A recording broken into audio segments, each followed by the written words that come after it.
Silakan duduk, Bapak Ibu Saudara yang dikasihi oleh Tuhan. Shalom. Apa kabar hari ini saudara? Luar biasa. Saudara yang dikasihi oleh Tuhan, beberapa waktu yang lalu saya coba ngobrol-ngobrol dengan beberapa orang di sekeliling saya. Lalu saya menemukan beberapa hal, ya. Saya ketemu mereka, ada yang mereka bilang, Pak, tahu nggak sih bahwa hari-hari ini itu semua itu kondisi ekonomi, harga-harga barang jadi naik.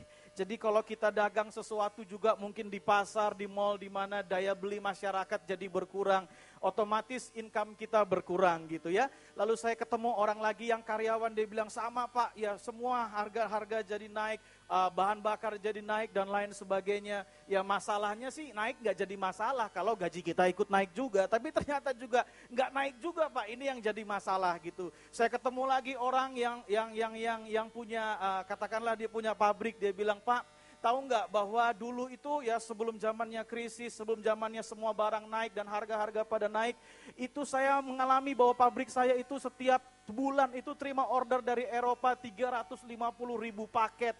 Jadi kita punya buruh, kita punya karyawan banyak, kita bisa hidupi mereka. Tapi hari-hari ini Pak, nggak tahu juga mungkin Eropa lagi krisis, jadi ternyata juga ngalamin yang sama Pak. Kita cuma terima sekarang 150.000 paket, jadi menurun drastis 50%, jauh bahkan lebih daripada 50%. Jadi saya mulai melihat dan mengambil kesimpulan bahwa ternyata apapun profesi kita, apapun yang kita hari ini kita mungkin sedang mengalami yang kita sebut dengan masa yang sukar. Lalu mereka bertanya kepada saya, apa yang harus kita kerjakan sebagai orang percaya? Bagaimana kita hidup di kondisi yang seperti ini? Saya cuma keluar jawaban yang sederhana, saya cuma bisa bilang begini, ayo responi semua ini dengan benar. Responi masalahmu dengan benar. Responi krisis yang terjadi dengan benar. Loh, kenapa mesti dengan benar? Karena sederhana saudara, ada orang berkata begini, Pak, bukankah masalah itu akan mendewasakan kita?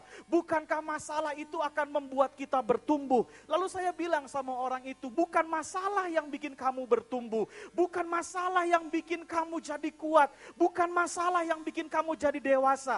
Kalau masalah bikin kita jadi dewasa, maka setiap orang semakin banyak masalah, harusnya aja jadi dewasa. Tapi dalam konseling sebagai hamba Tuhan, saya menemukan justru ada banyak orang makin banyak masalah malah gak dewasa-dewasa saudara. Jadi saya mengambil kesimpulan, bukan banyaknya masalah yang bikin orang jadi dewasa, bukan banyaknya masalah yang bikin orang jadi kuat, bukan banyaknya masalah yang bisa bikin orang jadi maju, tapi justru ini banyaknya respon yang benar terhadap masalah, itu yang bikin orang jadi kuat dan dewasa. Amin. Bilang kiri kanannya, makanya mesti punya respon yang benar gitu ya.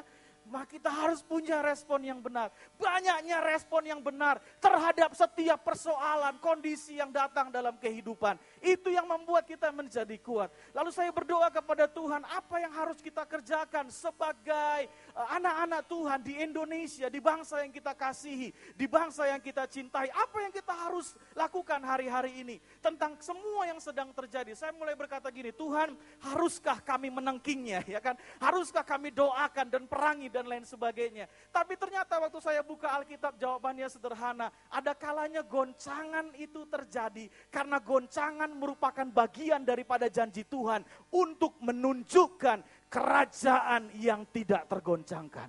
Untuk menunjukkan siapa orang Kristen yang sejati, siapa pengikut Kristus yang menjadi murid Kristus, atau cuma sekedar pengikut biasa.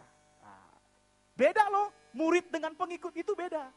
Kalau murid Kristus, mereka adalah orang-orang yang rela diperlakukan Tuhan semau-maunya Tuhan. Nah itu murid itu. Dia rela kok diperlakukan Tuhan semau-maunya Tuhan. Tuhan mau bawa dia ke padang yang berumput hijau. Dia berkata, silahkan Tuhan. Aku tahu yang terbaik pasti dari Tuhan. Tuhan mau bawa dia lewatin padang gurun yang panas, yang gak enak. Dalam kehidupan dia berkata, silahkan Tuhan. Aku percaya rancangan Tuhan ada rancangan yang penuh dengan damai sejahtera dan sukacita. Bukan rancangan kecelakaan. Itu murid. Orang yang rela dibawa kemana saja oleh Tuhan. Tapi kalau cuman pengikut, kalau cuman orang yang ikut-ikutan jadi orang Kristen, apa bedanya antara murid dengan pengikut? Kalau murid, orang yang rela diperlakukan Tuhan, semau-maunya Tuhan. Tapi kalau pengikut, orang yang tega memperlakukan Tuhan semau dia sendiri. Itu pengikut tuh ya. Dia tega memperlakukan Tuhan semau-maunya dia sendiri. Contohnya gimana Pak? Contohnya sederhana. Kalau saudara lagi naik sepeda motor, saudara lagi naik mobil, kita tahu peraturannya saudara bahwa lampu merah itu kita harus berhenti. Sekali waktu ada anak tuh, ada orang yang mau ke gereja, ya dia buru-buru, dia naik sepeda motor, dia naik mobil. Dia kencengin mobilnya saudara, ya kadang mobilnya rohani loh. Ada tulisan di belakangnya Shalom, ya kan? Ada tulisan lagi puji Tuhan, ada tulisan lagi ready or not Jesus is coming. Jadi kayaknya kalau Tuhan datang pada kali yang kedua mobilnya rapture duluan itu ya. Rohani banget mobilnya saudara ya. Tahu apa yang terjadi? Dia orangnya waduh saudara. Wah udah STNK-nya mati dan lain sebagainya. Lampu merah diterobos sama dia. Just waktu lampu merah diterobos, dia lihat di depan ada polisi. Langsung dia berdoa gini, Tuhan butakan matanya. Nah ini lambang orang yang cuman sekedar tega memperlakukan Tuhan semau-maunya dia. Yang penting saya untung, silahkan Tuhan butakan matanya. Emang Tuhan suruh butain mata orang? Ada orang yang selingkuh, biar gak ketahuan dia berdoa, Tuhan lingkupi aku dengan kemuliaan-Mu. Ya mana bisa. Dia tega itu loh perlakukan Tuhan. Gitu. Ada orang yang datang ke gereja, enggak sama istrinya saudara. Datang sama selingkuhannya terus berdoa. Bapa dalam nama Yesus, berkatilah kami. Mana bisa saudara. Itu tega memperlakukan Tuhan semau-maunya dia. Hari ini saya dorong saudara bukan jadi orang yang tega perlakukan Tuhan semau-maunya kita. Tapi kita jadi orang yang rela dibawa oleh Tuhan kemanapun kita pergi. Sebab kita adalah murid-murid Kristus. Tepuk tangan yang meriah bagi Tuhan kita. Saya mulai lihat di Alkitab. Kita buka Kejadian pasalnya yang ke-26. Waktu saya baca di Alkitab, saya temukan bahwa ternyata ada seorang tokoh yang bernama Ishak. Yang sempat mengalami kondisi krisis saudara. Ya krisis dalam perekonomian, krisis dalam kelaparan pada waktu itu. Kejadian pasalnya yang ke-26. Kita belajar dari Ishak hari ini. Apa yang kita harus kerjakan ketika kita melewati kondisi bangsa, kondisi yang seperti ini saudara. Kejadian 26 ayat yang pertama.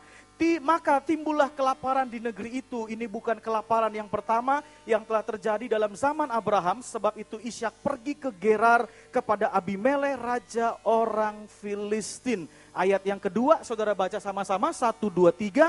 Lalu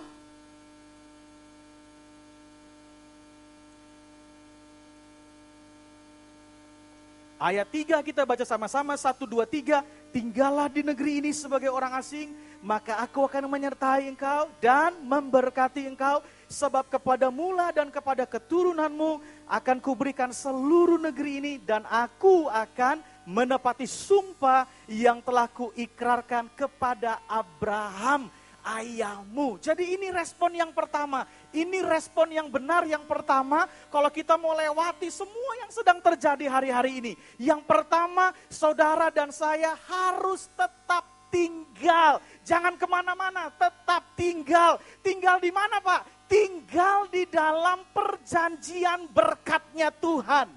Tinggal di dalam perjanjian berkatnya Tuhan. Nah, kenapa dibilang perjanjian berkatnya Tuhan, Pak? Saudaraku yang dikasihi oleh Tuhan, saudara dan saya mesti paham bahwa Tuhan yang kita sembah, Tuhan kita adalah Tuhan yang mengikatkan dirinya terhadap saudara dan saya itu dengan janji. Bilang dulu sama saya janji, 1, 2, 3, janji. Dia mengikatkan dirinya terhadap saudara dan saya itu dengan janji, ya kan? Itu makanya Alkitab kita itu dibagi dua, enggak tulisannya kitab lama dan kitab baru, tapi tulisannya perjanjian lama dan perjanjian yang baru. Bangsa Israel itu keluar dari Mesir menuju tanah Kanaan yang disebut juga tanah perjanjian. Imam-imam mengangkat tabut yang disebut juga dengan tabut perjanjian. Nah, kalau kita bicara soal janji, janji adalah kesepakatan kedua belah pihak di mana masing-masing pihak harus mengerjakan apa? Bagiannya. Kalau dari mereka tidak mengerjakan bagiannya, maka pihak yang satu tidak berkewajiban untuk menepati apa yang sudah dijanjikan. Yang mengerti katakan amin. Nah, Tuhan mau supaya saudara dan saya tinggal dalam janji berkat-Nya. Pertanyaannya, janji berkat apa sih yang Tuhan berikan buat setiap kita? Coba buka sama-sama Ulangan pasalnya yang ke-28. Ulangan pasalnya yang ke-28. Ya, ayat yang tadi saudara bisa batasi ya. Kejadian 26, sekarang Ulangan pasalnya yang ke-28. Ya. Ulangan 28 ayat yang kedua saya bacakan kepada saudara. Ini bagiannya Tuhan terhadap saudara dan saya. Ini janjinya Tuhan. Di segala berkat ini, ayat yang kedua, segala berkat ini akan datang kepadamu dan menjadi bagianmu jika engkau mendengarkan suara Tuhan Allahmu. Ini bagiannya Tuhan nih. Diberkatilah engkau di kota dan diberkatilah engkau di ladang. Saudara nggak usah pusing mau tinggal di kota, mau tinggal di desa, mau tinggal dimanapun. Bagiannya Tuhan tetap memberkati kita. Amin.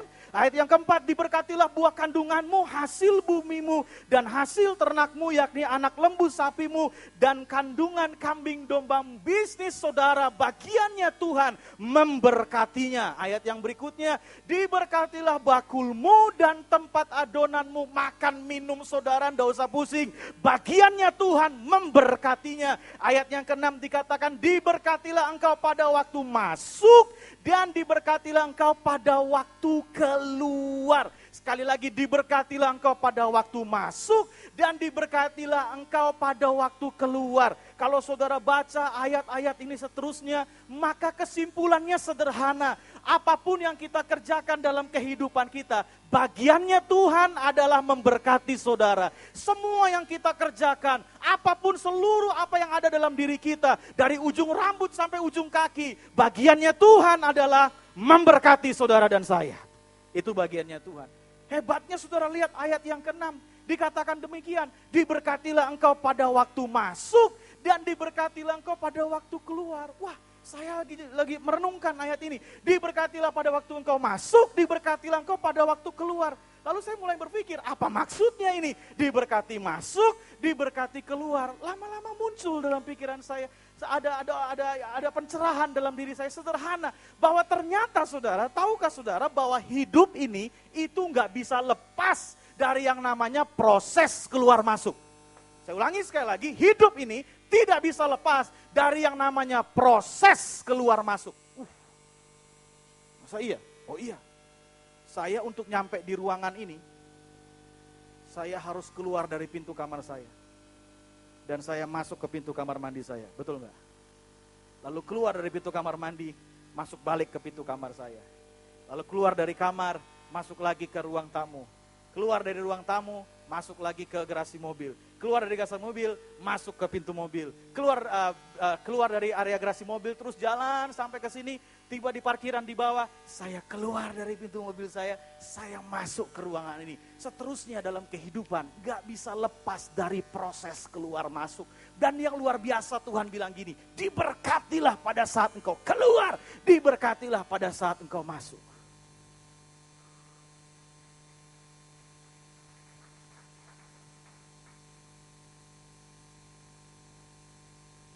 Sebentar lagi kita akan keluar 2013. Proses keluar masuk. Saya mau beritahu, gak usah tanya-tanya dukun dan paranormal.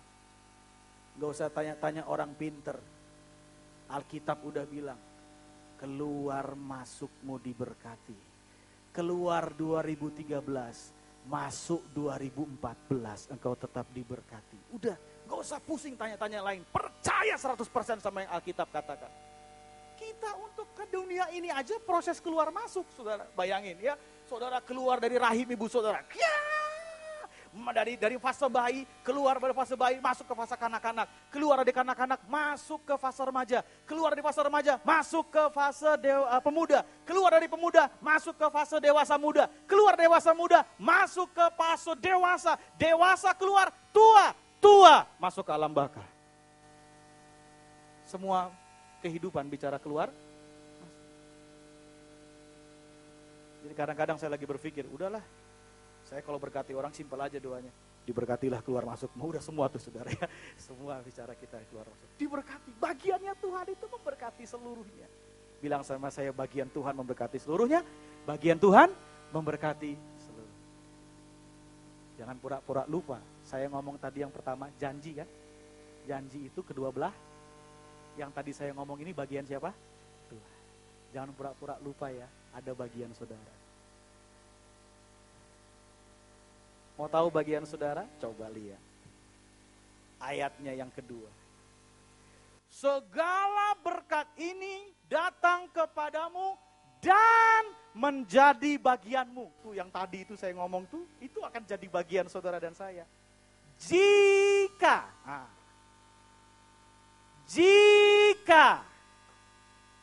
kalau enggak kalau enggak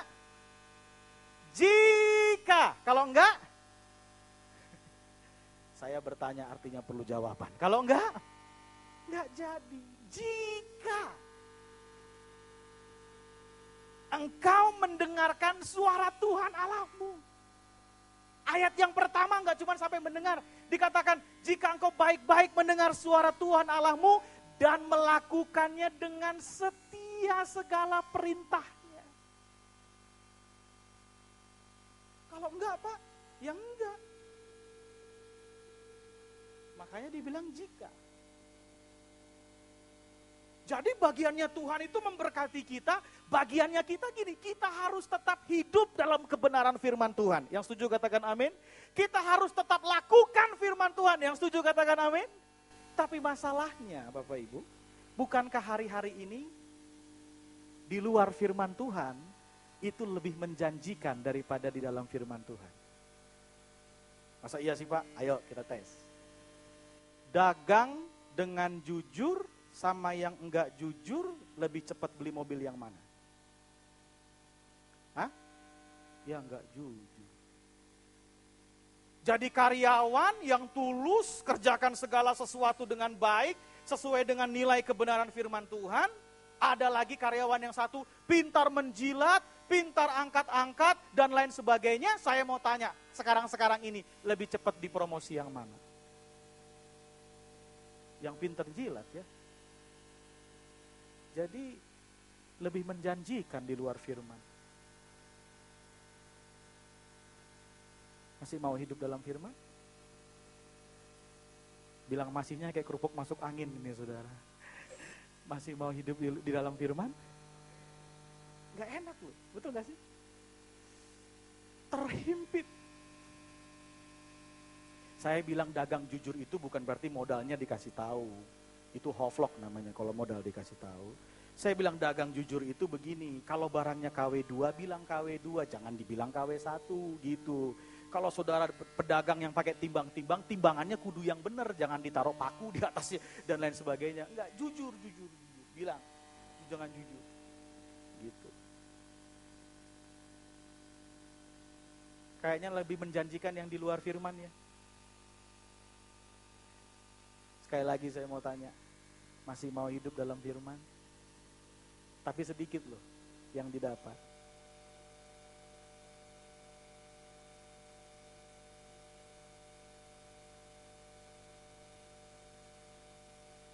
Saya percaya justru janji ini akan nyata kalau kita tetap hidup dalam firman Tuhan. Sekalipun kelihatannya sedikit, tapi dari yang sedikit ini bisa jadi sesuatu yang luar biasa. Amin saudara. 5 roti dan 2 ikan itu terlalu sedikit untuk bisa kasih makan 5.000 orang. Tapi bersama dengan Yesus kita naikkan dengan ucapan syukur, 5 roti dan 2 ikan bisa kasih makan 5.000 orang laki-laki sampai kenyang. Bahkan lebih 12 keranjang. Itu hebatnya Tuhan kita. Berikan tepuk tangan yang meriah bagi Tuhan kita. Haleluya. Saya lebih memilih tinggal dalam janji daripada seolah-olah sepertinya diberkati dalam tanda petik, kaya raya dalam tanda petik, tapi di luar daripada janji Tuhan. Kita harus lebih memilih tetap hidup dalam janji. Karena Alkitab kamu seperti gandum yang di antara para ilalang sedang bertumbuh. Kita kondisinya terhimpit, tapi saya yakin dan percaya kalau kita terus bersama dengan Tuhan, sekalipun kita terhimpit, saya yakin tangan Tuhan tetap bisa menyertai hidup kita. Amin.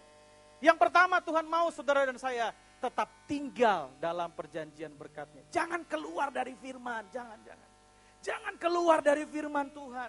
Hanya sekedar karena kebutuhan dan lain sebagainya. Seringkali karena kebutuhan yang mendesak, kita berkata kepada Tuhan, Tuhan ngerti deh saya punya kebutuhan. Kalau saya lakukan sesuai firman, aduh Tuhan sedikit banget, rasanya nggak mungkin. Saya mau beritahu kepada saudara, Tuhan kita itu spesialis buat mujizat. Ambil keputusan hari ini, apapun yang terjadi, saya mau tetap tinggal dalam kebenaran firman Tuhan. Yang kedua, kita belajar dari Ishak, ayatnya yang ke-8. Yang pertama, kita harus tetap tinggal dalam kebenaran firman Tuhan. Kita tinggal dalam janji-janji Tuhan. Respon yang kedua, ayat yang ke-8 dikatakan, Kejadian 26, ayatnya yang ke-8. Kejadian 26, ayatnya yang ke-8. Setelah beberapa lama ia ada di sana, pada suatu kali menjenguklah Abimelekh, raja orang Filistin itu dari jendela. Maka dilihatnya Ishak sedang bercumbu-cumbuan dengan Ribka istrinya. Ternyata krisis, kelaparan, semua yang sedang terjadi. Ishak punya respon tetap mesra sama istrinya, saudara. Jadi poin yang kedua, bagaimana kita bisa kuat lewati krisis ini? Kuncinya sederhana, saudara dan saya harus tetap rukun satu dengan yang lain. Harus harmonis, ada unity, ada kesatuan, terutama di dalam keluarga dan rumah tangga kita.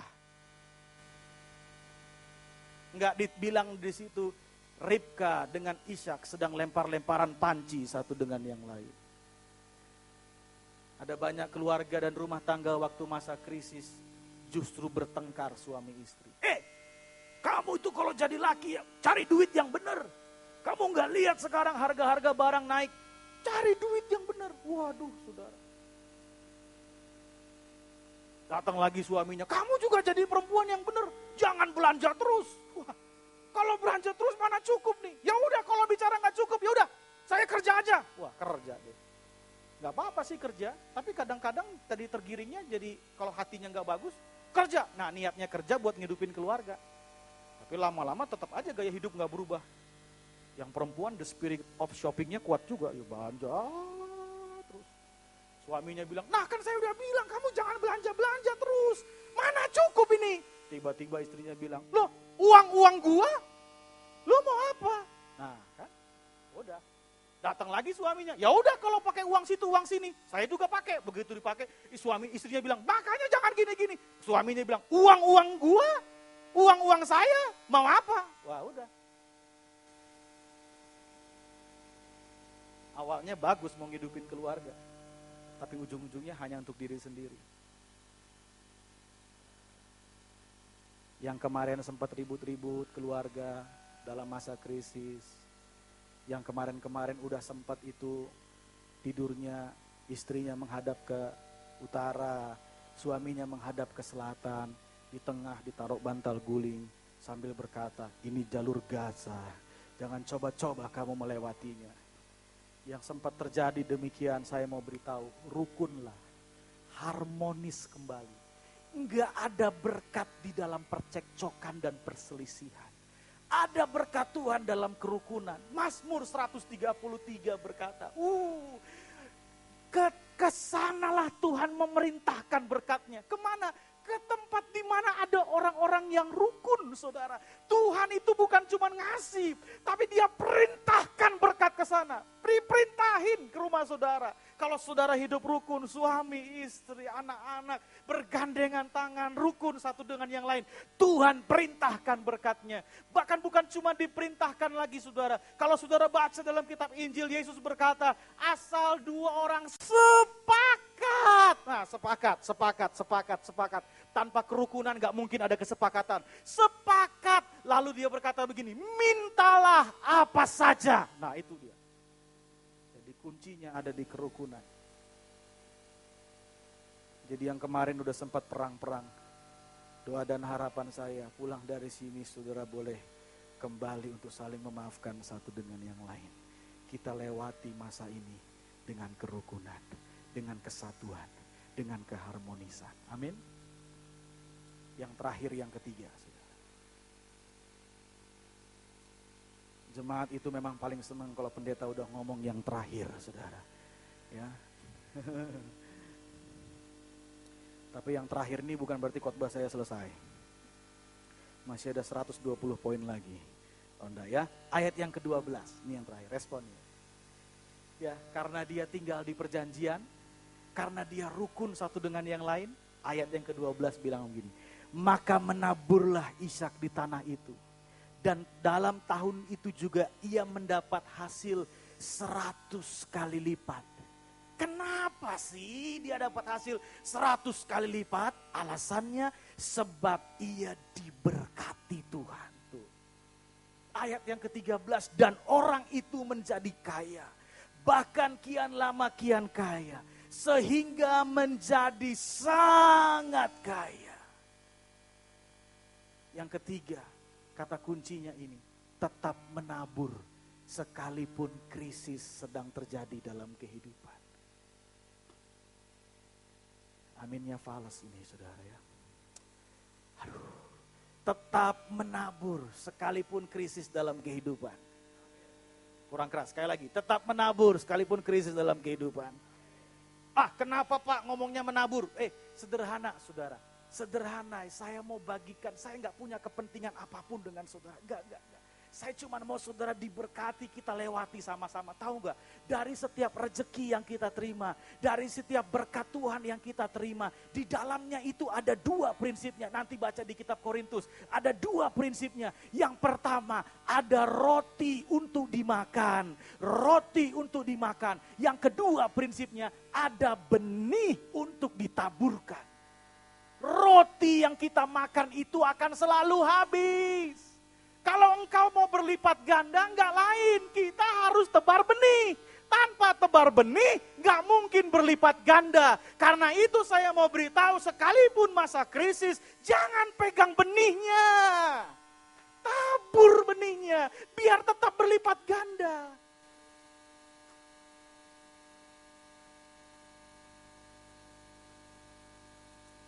Perhatikan orang-orang miskin, orang-orang susah, ladang Tuhan dalam pelayanan dan lain sebagainya, tetap berikan. Jangan sampai pekerjaan misi berhenti hanya karena krisis sedang terjadi. Saya nggak mau dengar ada jemaat datang ke Pak Gembala. Pak Gembala, biasanya kan apa di sini cool ya. Pak, biasanya kan cool di rumah saya Pak. Bapak tahu deh Pak, kalau cool di rumah saya kan saya mesti nyiapin makanan Pak. Iya. Jadi sebaiknya tahun ini gak usah ada cool di rumah saya lagi Pak. Loh kenapa? Masalahnya gini Pak, Bapak tahu kan jemaat GB Kebon Sirih Pak, tahu kan Pak ya. Itu kalau makan itu Pak, aduh pinggirnya piring sampai gak kelihatan Pak saking banyaknya. Saudara seiman lewat aja nggak ditegur lagi Pak. Makan itu luar biasa. Aduh Pak, jadi jangan pakai rumah saya lagi deh Pak untuk cool. Nah, orang mulai tahan benihnya. Pak, saya biasa kalau ada acara-acara ibadah atau acara pengerja, saya suka kasih lemper 20, kasih lontong buat pengerja-pengerja yang lain. Gini Pak, karena sehubungan dengan krisis yang sedang terjadi, jadi nggak ada lontong dan lemper lagi ya Pak ya. Dia tahan benih. Coba lihat kiri kanan. Adakah wajah-wajah yang akan seperti itu dalam pertindakan? Itu pikiran manusia wajar. Saya cerita diri saya aja biar saudara nggak tersinggung kan, kalau diri sendiri yang diceritain nggak tersinggung misalnya. Saya waktu di televisi pemerintah umumkan bahwa bahan bakar minyak akan naik, semuanya akan naik. Lalu nggak lama kemudian ada lagi harga dolar mulai naik. Udah dolar naik, udah repot nih. Dolar naik ternyata saya pikir cuman beberapa aja yang pengaruh. Ternyata sampai kalangan bawah juga ikutan pengaruh. Tempe dan tahu ikutan naik juga saudara ya. Padahal dulu di warteg itu makanan yang paling murah. Tapi begitu dolar naik, bisa jarang dan langka itu tempe dan tahu. Ya, saya mulai lihat juga istri saya yang biasanya ngambil uang 10.000 dari dompet saya untuk belanja di pagi hari gitu, udah bisa dapat ikan, udah bisa dapat sayur gitu saudara ya, dan lain sebagainya. Ikannya lengkap, kepala, badan, dan ekor ya. Waktu waktu sekarang semua udah naik, dia ambil uang 10.000, ya dia belanja, ternyata harga-harga sudah naik. Lalu dia bawa pulang, dia bilang, nah ini dapat ikan, tapi kepalanya doang saudara ya, tinggal kepalanya doang, semua udah barang-barang udah mulai naik semuanya.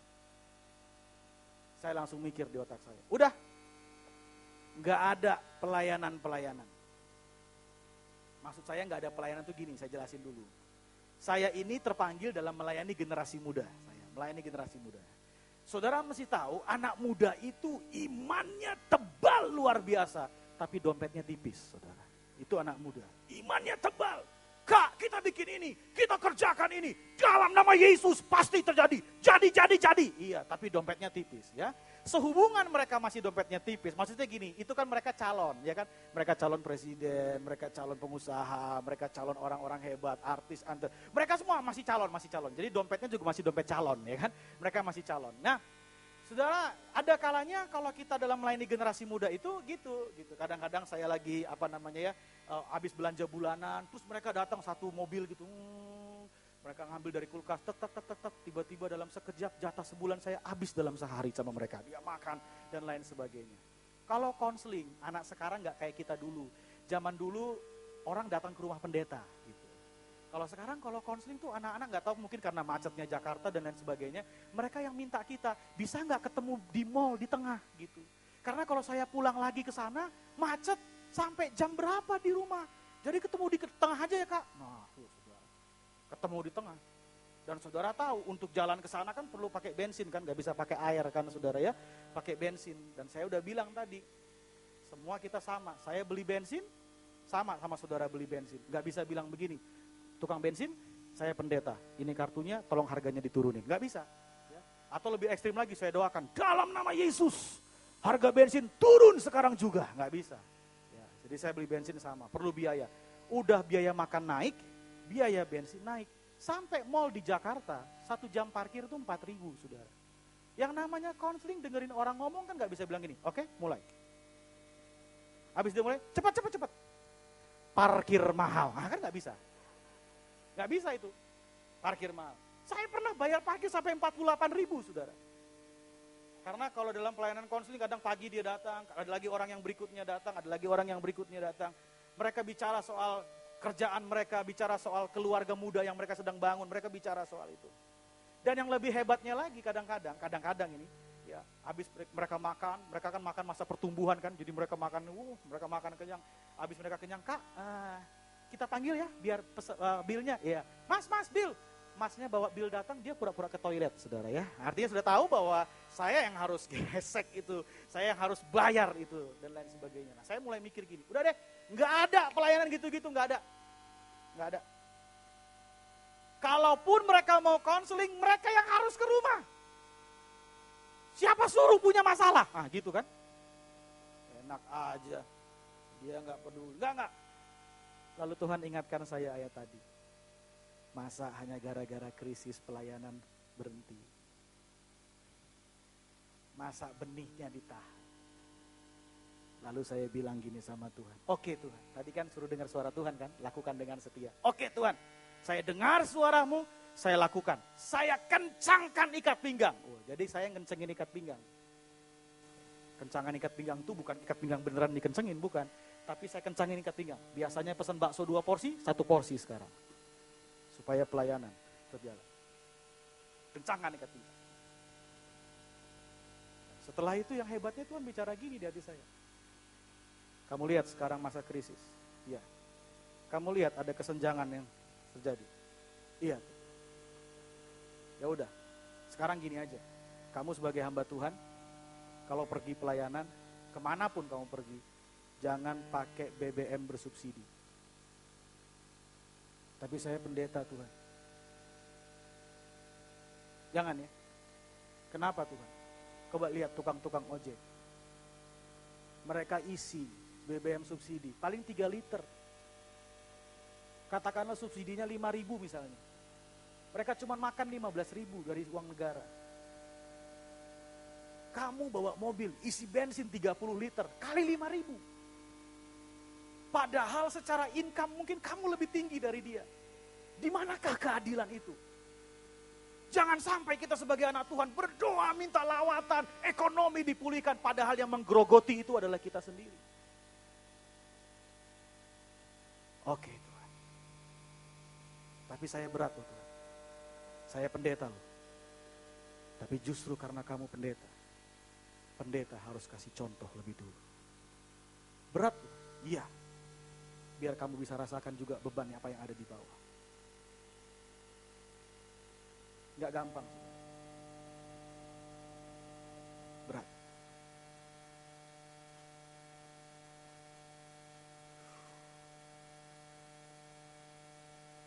Saya pernah ketemu anak Tuhan jemput saya pakai mobil mewah. Saya tanya, Pak, ini pasti bahan bakarnya gak subsidi ya Pak? Oh enggak Pak, sekarang udah teknologi canggih bisa diakalin. Ih, ngeri banget saudara. Mobilnya hampir menginjak 1 miliar tapi masih pakai subsidi. Lalu Tuhan diingatkan di hati saya, satu penyakit yang harus hancur di bangsa ini dan di anak-anak Tuhan sendiri. Kita harus kembali punya malu, saudara. Kita nggak malu pakai mobil mewah tapi pakai subsidi. Lalu kita teriak berdoa biar bangsa ini diberkati dan dipulihkan. Mulai hari itu saya bilang, oke Tuhan, saya tahu ini berat. Yang naik gitu aja berat, apalagi yang udah begini. Saya tahu, tapi saya harus hidupi. Karena ada kalanya memang pendeta harus jadi contoh. Udah double ikat pinggang saya kencangkan. Oh iya betul, saya pernah punya pengalaman soalnya saudara, bahwa pendeta harus jadi contoh. Pengalamannya gini, sekali waktu saya khotbah di sebuah daerah. Waktu saya khotbah, ternyata gerejanya nggak ada AC-nya. Ruangannya kecil, muat 70 orang, dan di dalamnya pas ada 70 orang. Tahu apa yang terjadi? Mereka menyembah Tuhan dengan semangat. Waktu mereka lagi antusias menyembah Tuhan, itu kan atmosfer aromanya luar biasa. Haleluya, haleluya, itu aromanya, kehadirannya luar biasa saudara. Lalu saya diingatkan Tuhan gini, oke mulai hari ini, saya bilang berkata gini, Tuhan, saya berdoa sebagai hamba Tuhan, tolong kasih mereka AC, biar mereka semangat lagi dalam menyembah Tuhan. Lalu Tuhan bilang sama saya, bukan mereka, bukan siapa-siapa, tapi kamu yang harus kasih. Loh saya pendeta Tuhan. Lalu Tuhan bilang sama saya, so what dengan pendeta? Pendeta juga harus tetap memberi. Oh iya. Lalu di otak saya tetap punya mental yang lama. Mental saya lama, dulu, sekarang udah baru, dulu. Otak saya gini, kasih gereja, berarti yang bekas. Bekas. Karena dulu saya suka lihat orang kalau ngasih gereja selalu yang bekas. Om, punya komputer enggak? Oh enggak ada. Gereja perlu. Di rumah saya ada komputer udah 4 tahun nganggur. Boleh Pak, maaf di sini. Yang bekas-bekas. Lalu Tuhan ingatkan saya, berilah dengan standar Tuhan memberi. Maksudnya Tuhan, kalau Tuhan beri itu begini, kasih dan rahmatnya selalu baru. Garis bawahi kata barunya, saudara. Oh iya. Waktu dia nyembuhin orang, dia dikasih mata yang baru, betul enggak? Tuhan enggak ngomong gini, matamu itu second ya, saya ambil dari orang lain. Enggak, matanya baru. Lalu kalau orang kesaksian di gereja, dia bilang, Pak, waktu itu saya sakit jantung. Waktu saya periksa ke dokter, dokter berkata, jantungmu seperti jantung yang baru. Tuhan itu kalau ngasih itu baru. Waktu saya mulai kasih, saya ngomong sama Pak Pendetanya. Pak Pendeta, tolong jangan ngomong kalau saya ngasih. Karena prinsip Alkitab jelas, tangan kanan ngasih, tangan kiri gak boleh tahu. Please Pak, jangan ngomong. Mungkin ini pendeta terlalu meluap-luap dan bersemangat. Singkat cerita dia malah ngomong saudara. Dia bilang ini saya nih puji Tuhan. Saya juga kaget kenapa Tuhan pakai pendeta untuk ngasih. Saya udah bergumul cukup lama. Nah ternyata di situ banyak pengusaha. Ada pengusaha angkot, ada yang angkotnya 8, angkotnya 10, angkotnya 12. Emang dasar gak mau ngasih benih saudara. Nah pengusaha kena pendeta nabur. Kaget dia. Masa gua kalah sama pendeta. Dia bisa berapa? 1, gua kasih 3. Wish. Gua kasih sekian. Sekali waktu saya nyampe di sana, hampir semua sisi udah pakai AC, saudara. Memang di dalam segala keterbatasan, ada kalanya hamba Tuhan harus jadi contoh. Tapi boleh saya cerita sama saudara, sekian bulan ini, semua udah naik.